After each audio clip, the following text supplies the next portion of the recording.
Hello, તો આજે વાત કરીશું આપણે ડૉક્ટર દિશા સોની જોડે કે પહેલાં જીમ નહોતું, કોઈ મોડર્ન ટેકનોલોજી નહોતી, છતાં પણ લોકો બહુ હેલ્ધી રીતના જીવતા હતા. અત્યારે સરસ આધુનિક જમાનો છે, જીમ છે, સરસ મોડર્ન ટેકનોલોજી છે, છતાં પણ લોકો ઘણા બીમાર રહેતા હોય છે, રોગ વધી ગયા છે.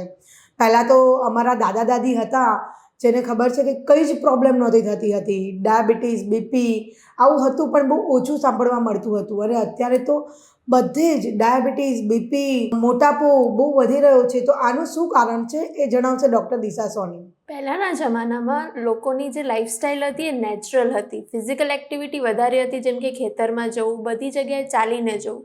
પ્રોસેસ્ડ ફૂડ નહોતા, નેચરલ ખોરાક લેવામાં આવતો હતો.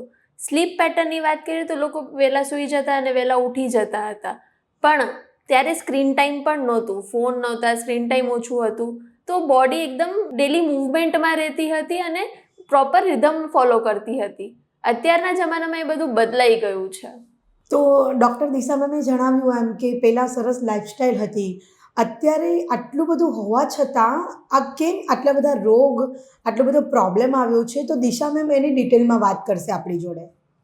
આજે જમાનાની વાત કરીએ તો સિટિંગ લાઈફસ્ટાઈલ, સેડેન્ટરી લાઈફસ્ટાઈલ કહેવાય છે ને એ આવી ગયું છે. પ્રોસેસ્ડ ફૂડ વધી ગયું છે, જેમાં શુગર ઓવરલોડ હોય છે, સ્ટ્રેસ વધી ગયું છે, રાત્રે મોડે સુધી જાગવું અને વહેલું ઉઠવું, સ્લીપ પેટર્ન જે છે આખી ડિસ્ટર્બ થઈ ગઈ છે. અને મોસ્ટ ઇમ્પોર્ટન્ટલી સ્ટ્રેસ વધી ગયું છે, મોબાઈલ અને સ્ક્રીન ટાઈમ વધી ગયું છે, લોકોના 8-8, 10-10 કલાક સુધીના સ્ક્રીન ટાઈમ હોય છે. આ બધા જ બદલાવના કારણે રોગો વધી રહ્યા છે. સો આ રોગ આટલા બધા વધી રહ્યા છે, તો દિશા મેમ આનું સોલ્યુશન શું છે?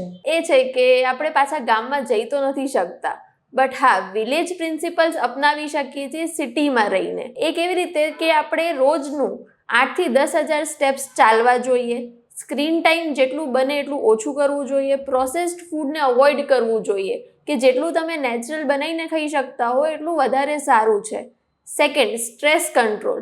ડાયાબિટીસ ને બધું હોય તો તમારે કંટ્રોલમાં રાખવાનું ને એ બધું જ અત્યારે કરવાની બહુ જ જરૂરી વસ્તુ થઈ ગઈ છે. સો તમે પણ જંક ફૂડથી દૂર રહો, ડાયાબિટીસ, હાઇપરટેન્શન આ બધાથી દૂર રહો. જે આપણા દાદા દાદી જે જીવતા હતા એ રીતના તમે એમને ફોલો કરો અને એ રીતનો રૂલ્સ અપનાવવો જોઈએ. Thank you.